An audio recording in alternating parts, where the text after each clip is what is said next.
Chicken বানানোর জন্য প্রথমে চিকেন পকোড়াগুলোকে আমি ভেজে নেব।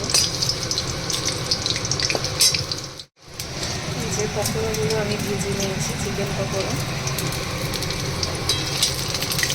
এবারে আমি এখানে আদা রসুন কুচি, তারপর এরকম করে কাটা ক্যাপসিকাম, টমেটো আর পেঁয়াজ কেটে দিয়ে রেখেছি। কর্নফ্লাওয়ারটা আমার লাগবে, ঠিক আছে? তো তার জন্য আমি একটা সসের ব্যাটার তৈরি করেছি।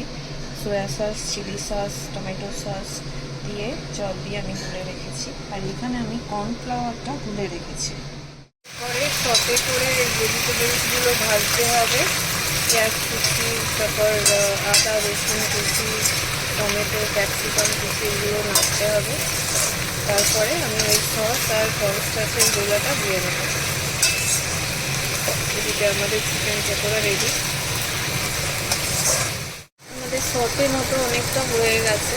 এরপরে আস্তে আস্তে আমি এই সস আর কর্নস্টার্চের গোলাটা দিয়ে দেবো।